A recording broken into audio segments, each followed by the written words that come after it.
closing ina-apply. Pag nag-STP ka, may closing part yan. Ang closing part niyan, kailangan madala mo siya, meron kayong pinagkakatapusan. Meron kayong huling pinagkakatapusan-usapan.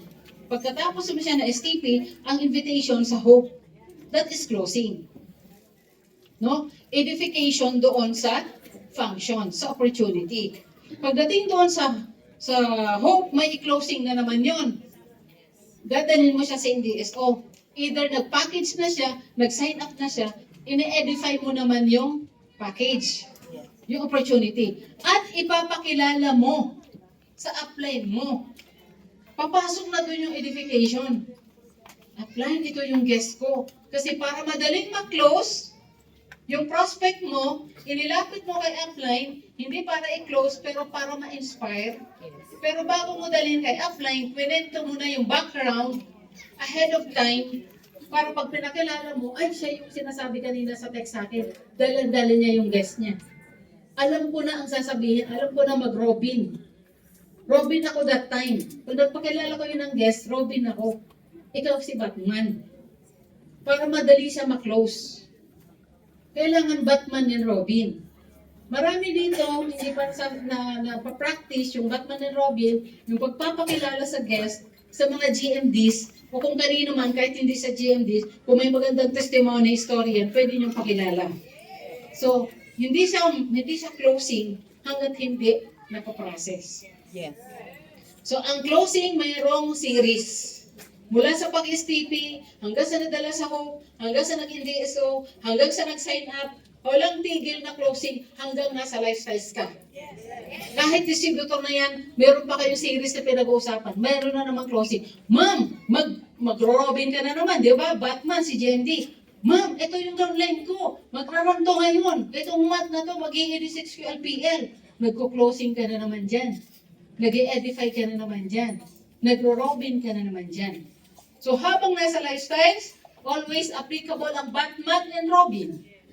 Lalo na sa closing. Okay? Next. Counseling. Ano ba yung counseling? Ang counseling, hindi ito yung lalapit ka lang kay upline pag may problema. Maawa naman kayo sa GMD. Lalapit lang pag ihilahin ng kotse. Tahimik. Again, huwag lalapit sa GMD pag malala na ang problema. Bakit tahimik? Gusto ko maingay.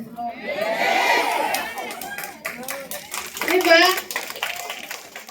Yung lalapit lang kay GMD pag complicated na.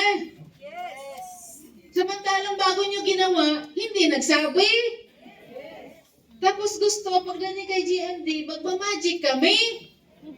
Naunsa, uy! Sa akin, nasanday na yung team ko. Kahit personal nilang buhay, even yung marriage life, nilalapit sa akin. Hanggat maaari, hanggat masisave, isisave natin. Pero yung kailangan maghiwalay, kailangan natin maghiwalayin.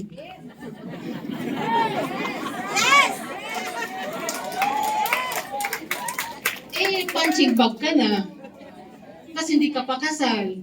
Kailangan pag gano'n, humiwalay ka kagad kasi nabubuhay, di ba? Hindi naman sa pagiging perfecto, but sa Catholic, ano man denomination ng iba, kung okay lang yan, wala kang matrimonial sacrament. So, mas maganda, mahiwalay ka para di ka na magkasala. Correct? May pinaghihiwalay ako. Takot sila pag hihiwalayin. Counseling, napaka-crucial pag hindi ka nagpapa-counsel kay upline. Why? Direction. That's more on direction sa business mo dito. Kasi lagi kayo maglalatagan ng LOS. Laging gusto ng GMD, nakikita ang organization mo. Pag hindi ka nagpapa-counsel, hindi namin nakikita ano yung galaw. Kasi nagpa-fluctuate yan eh. Every day, every week, every month. Yung organization mo, hindi yan stable. Maaaring yung abang mo, nawala na to, palitan natin. O pagka kita lagi ni GMD yan, alam ni GMD yan, dito tayo, shift tayo. Kasi ito, ganito. Navigator ang GMD mo. Siya nakakaalam. Huwag naman yung marunong ka pa kay GMD. Hindi ma'am, ito ganito to. Yung counseling, more on, bukod sa sinasabi niyo yung mga personal niyang buhay, Given lahat may drama sa buhay. Yes. Given yan. Bawat isa may kanya-kanyang kwento. Bawat isa may kanya-kanyang pinagdadaanan. Pero pinakasolusyon, ma-promote ka. Yes. Mag-GMD ka. Kasi yung mga drama-drama na yan, masasagot yan.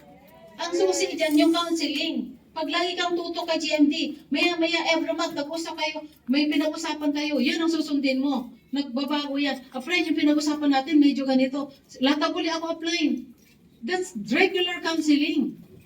Hindi lang lalapit kay apply, magpapakancel kay apply. Ma'am, yung kotse ko, 3 months na ako di bayad. Ma'am, yung utang ko, dumami kasi nangutang ako doon sa online. Bakit tahimik? Uso yan ngayon, di ba? May mga napapasubo sa ganyan. Isang araw, downline ko, biglang, Ma'am, na-scam ako. Bakit? Yung ganito, yung online. Magkano? 200,000 yata. Parang meron dito sa gilid. Nawala. Yung mga ganyan, di ba? Huwag magdedesisyon na hindi alam ni upline. Lahat ba kailangan sabihin kay upline? Yes. Kasi accountable ang GMD. Responsibility namin kayo. Kaysa mamaya nalaman na lang namin, Ma'am, ano gagawin natin? Bitiwan talaga namin kayo. Sa halip na tulungan namin kayo, bye-bye. Kasi hindi namin alam nung bago mo ginawa yan. Hindi ang GMD taga-solve ng problema mong create mo. Again, tahimik sila.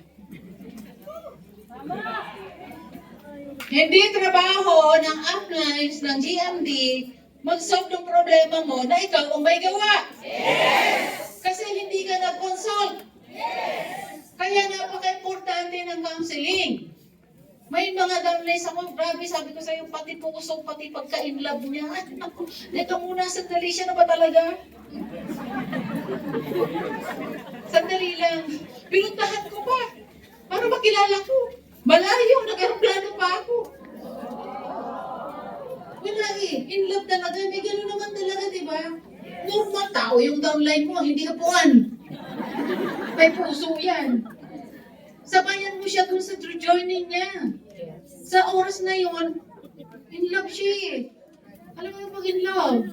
Love is blind. Wala na SPP. Wala na RLT. May in love talaga. Gagawin. Patay na to. Inaano ko sarili ko eh. Kino-contemplate ko kung ano kaya gagawin ko dito. Sige lang, sige lang.